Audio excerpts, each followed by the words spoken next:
All right. Now we get to the part where would Gundo count?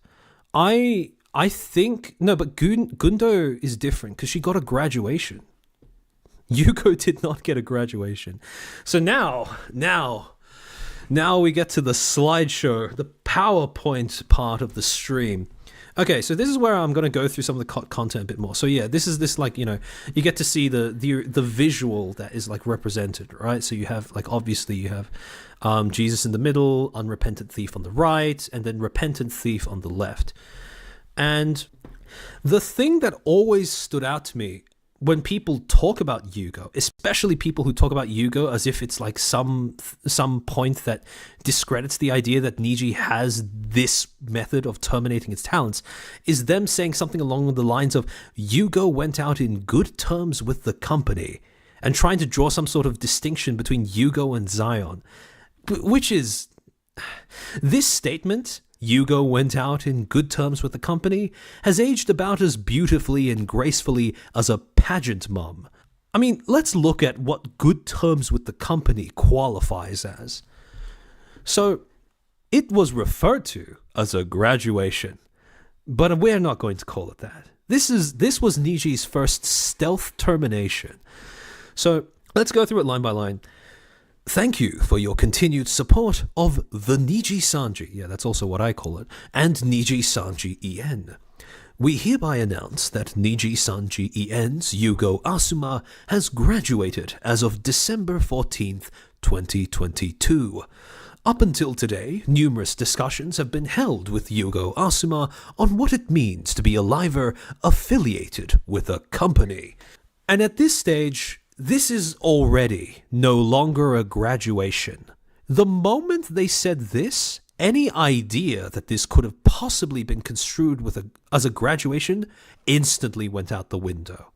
And again, it gets worse as you go further. However, despite our discussions, many aspects of his activities and behavior as a liver could not be accepted as a company, and after much deliberation between both parties, as a company who supports many livers from Nijisanji and Nijisanji. Okay, I'm assuming at this point the interns had a stroke from overwork and died. We have decided to have Yugo Asuma graduate. We would like to express our sincere gratitude to all the fans who have supported Yugo Asuma, and we deeply apologize for such an announcement. As of today, Yugo Asuma will cease all liver activities, and his YouTube channel, Twitter, and other social media accounts will be made private, and the sale of merchandise and voice content will also be suspended. The Nijisanji En VTuber group, Noctix, will continue with Albin Nox, Sonny Briscoe, Uki Violetta, and Fulgur Ovid. We hope for your continued support of Noctix and Nijisanji En. For all inquiries relating to this matter, please contact Anycolor Inc.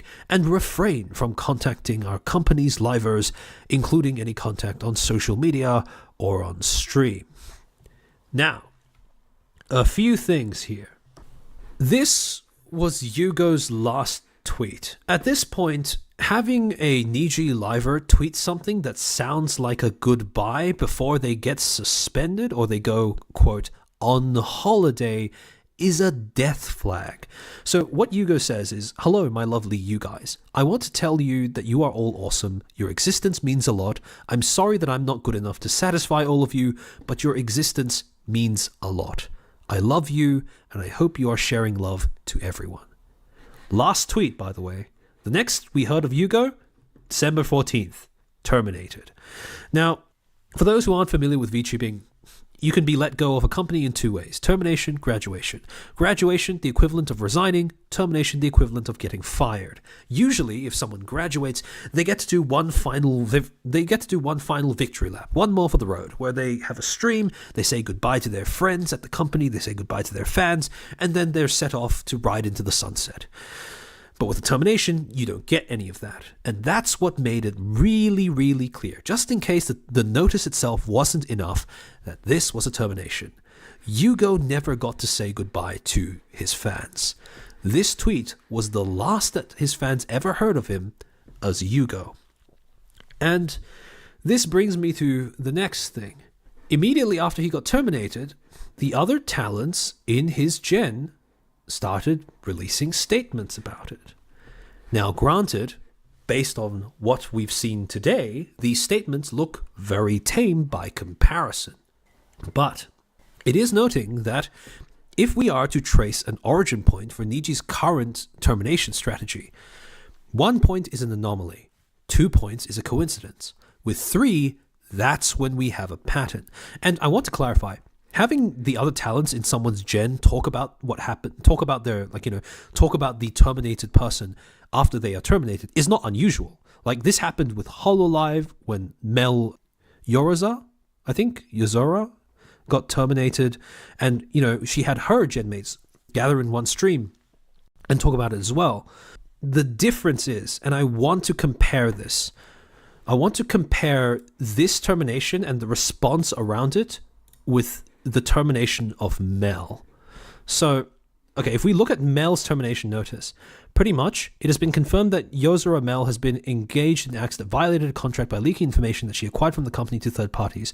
As a result, we have determined that it has become difficult to continue managing and supporting her. With the agreement from talent, we have elected to make this decision.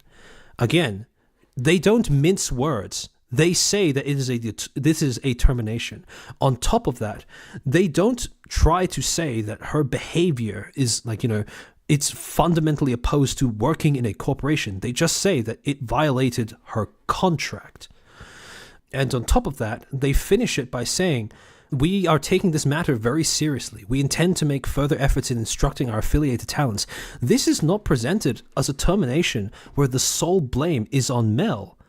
Hololive has taken some responsibility for what happened, right? And this is something that is nowhere to be seen in Yugo's termination notice. They make it as he's the only problem and we are ejecting him, period. But something else that I want you to realize is that there is nothing unusual about genmates talking about a terminated talent, because this happened with Mel.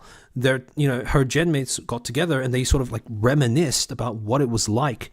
Yeah, even Rusha's termination was done on far better terms. Yeah, exactly. So her genmates got together and were talking about their memories together. They were expressing grief. They were expressing nostalgia.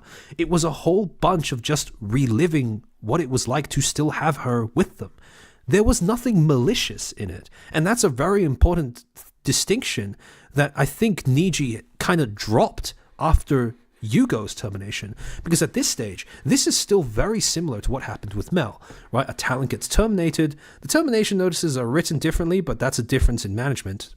But then the talents start talking about it. And again, the talents talk about it in very similar tones. Fulgur Ovid, probably the most devastated, at least from the outside looking in, by the loss of Yugo. What is the world without music? A colder, more empty place. Uki. All I remember from Uki's stream is him going, if anyone says that we did not fight to keep Yugo here, I will fight them. So yeah, still expressing grief at the fact that Yugo's gone. Same thing with Briscoe. This is a scar that will never heal. Nox, we know that everyone has a lot of questions. We're still trying to take things in. Please give us more time. So, all in all, a very normal response from other talents about the termination. The only thing that's unusual is the way that the notice was written and how the quote-unquote graduation was done. But then, before we move on to the next part, I want to just remind everyone here of a bunch of other miscellaneous information, right? It's a bunch of disparate facts that I just want you to keep in the back of your head. So what? We know that Height wanted to do a collab with Selen, but they weren't able to for some strange reason. And we know that they were planning to for a while because of how blisteringly quickly they were able to get this out to Doki after she left Niji, in conjunction with the fact that their statement that they were severing their partnership with Niji was basically a gigantic middle finger to the company. So very obviously, this is an example of a talent having an opportunity that was offered to her, or an opportunity that was trying its best to find her and was prevented from reaching her. We also know that one of the reasons why Zion was initially picked on by management was because she had a successful Genshin streaming career. Or at least, less successful than what she was hoping for from Niji, but definitely in hindsight more successful than anything Niji probably would have been able to give her. So, again, one of the reasons why she was being picked on is because she wanted to use an old Genshin account from her streaming career prior to joining Niji. And this was something that management took issue with. We also know that management blocked a once-in-a-lifetime opportunity from Pomu. So, now that we have all of this in mind, I want to introduce you to the Nijisanji Termination Rrat. Okay, so, Nijisanji Termination Rrat. Like I said before, 1 is an anomaly, 2 is a coincidence, 3 is when we can start to make a pattern. And the pattern that I want to establish is that Niji's management keeps learning the wrong lessons for every attempt that they have at terminating somebody. So, here is the theory. And again, I'm not the first one to come up with this. I want to make that very clear. Disclaimer, this is me taking a bunch of disparate facts, many conclusions being ones that other people have already come to, and putting them all together in what resembles a coherent story, at the cost of that story possibly being completely wrong. So as long as you keep that disclaimer in the back of your mind, we're cool. Okay, so the way it starts is, at some point during Yugo's career, management starts picking on him for something. We'll get to what that something is later on. As a result, Yugo is gradually isolated from the rest of his gen until management makes the decision to suspend him. After his suspension, there's a brief talk with the rest of Noctix about how they should go about handling public response to this. At the end of the day, Yugo is let go, the termination notice goes live, and then the other talents start speaking up. And here's where something very important comes to management's attention. The public is understandably angry about the fact that Yugo had been denied a graduation. A lot of people criticized Niji for phrasing their termination notice in an unclear way. Remember this point. And on top of that, again, the public was mad, understandably so. But when the talent started speaking up about it, that initial anger response pivoted to being a sympathy response.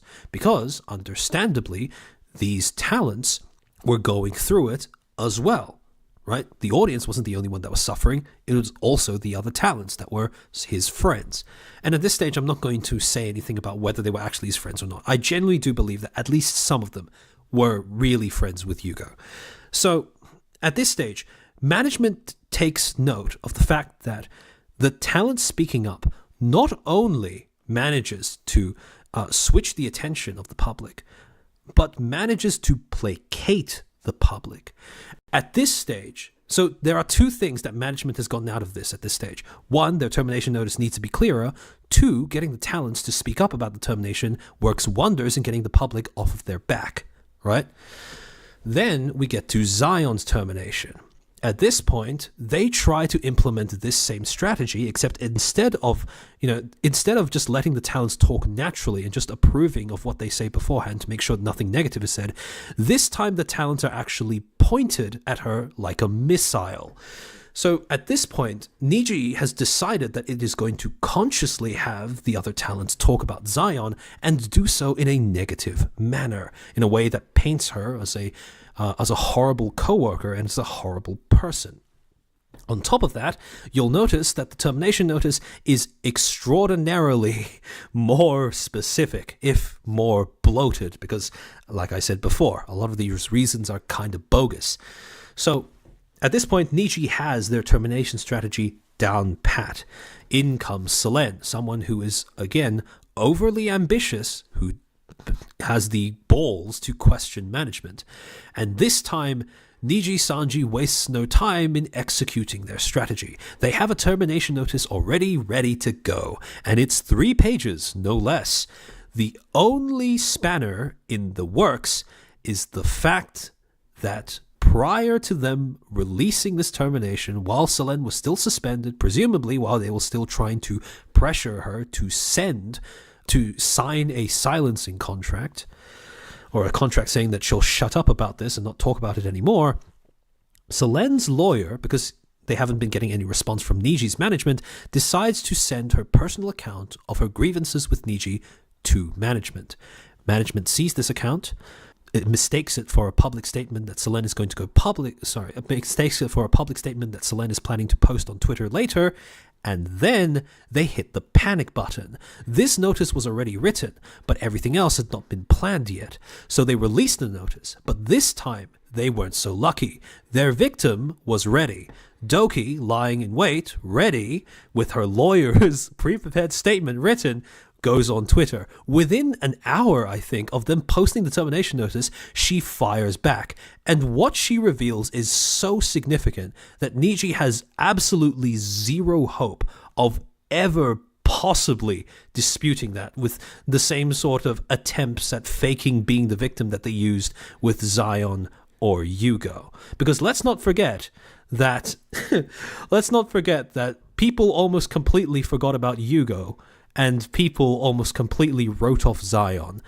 So in this case, like I said before, they had prepared the statement, the termination notice, but they hadn't prepared anything besides the notice, which means that what would have been 3 separate streams across 3 different livers talking about how much Selen fucked them over got condensed and rushed into one stream that was then aired on Illyra's channel. And that is where we find ourselves. This was when Niji's management first realized they could use the other talents as a PR weapon.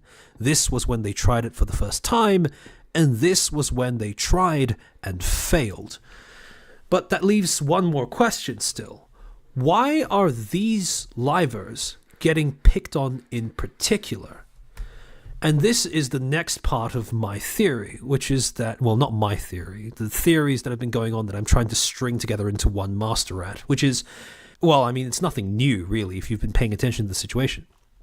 But it's that Niji hates success that happens outside of Niji. And I don't mean success that happens after the talents leave Niji, because, like, that's taken for granted at this point. You will probably be more successful at, in life outside of Niji than you will be in Niji, let's be honest. But I mean success that is outside of what Niji is willing to give, or outside of what management is willing to help with. We know this from Seiyu, as in CYYU, not Seiyu synchronicity, because he had done an interview with Niji before, and he said in his account of what had transpired is Niji's management asked him, would you be able to quit your voiceover career to work at Niji? And because he said no, he was, he was sort of written off. But this already gives us a slight inkling of the idea that Niji does not want the livers to have any sort of success outside of what they might get with them. Then you have Selen. Then you have Selen, someone who is very obviously ambitious. She has a vision for how she wants content creation to go. She wants events, she wants competitions, she wants fan work, she wants, fan artwork, she wants, fan tournaments, whatever, right? And again, this isn't something that management wants to give. So by the time that you get to the end of her career, she's already made herself out to be a target that management wants to essentially beat up on, to the point where she gets terminated. Yugo, or as his new identity is, or as their new identity is, unnamed, had a concert earlier on this year with Shoto. This is not the hallmark of someone who lacks ambition. This is an artist that is crying out to make shit. And as we all know, or we should know at this point, that doesn't go over well with Niji. Some people are going to be allowed to make shit, cough cough, a certain red demon, but for all others, not as much. So again, already we have a common theme of Niji taking issue with people who have ambitions and visions outside of what Niji can give. Then you have Seiyu, who had a pretty successful, at least in my opinion, career before joining Niji. Pretty visible, pretty big Genshin streamer, I would assume. I mean, she's got a NordVPN sponsorship, although, like, I don't know, maybe it's just the fact that I am like an even small creator, which blows the proportions off slightly. But again, success outside of Niji that she's walking in with. So, we have a common thread here, which is that Niji is discriminating against people who have success either prior to joining or who have ambitions that are outside of what they want to grant. In addition to that, Pomu is also someone else who had vision. She had that, again, that once-in-a-lifetime opportunity that she wanted to pursue. But it was blocked from her, and she was not given a reason for it. And what all of that leads me to conclude is that Niji has favorites. I know, right? Groundbreaking. But I don't just mean that they have favorites. It's not a situation of, oh, this is our largest talent, they're juicing on social media, therefore, naturally, they'll probably have more help that they require from managers. No, it's not that kind of favoritism. It's artificial favoritism. It's what happens when, instead of fertilizing a tree that's bearing a lot of fruit, you cut down all the other trees that are approaching it in size. Because these are all opportunities that are blocked from them, or issues that are taken with them because they are being punished for being ambitious and or being successful. And this is not normal in a corporation. This is not normal in a corporate environment. Because again, something is going very wrong. There were rats happening around the time that Pomu's situation came out, that Niji's management had, well, picked a favorite who they wanted to be the face of the company, and it was speculated that Pomu getting that once-in-a-lifetime opportunity would have messed with that. But again, it's just a rat. I want to really reiterate that it's just a rat. But it's kind of hard not to believe it when you look at all of this circumstantial evidence. So, two things.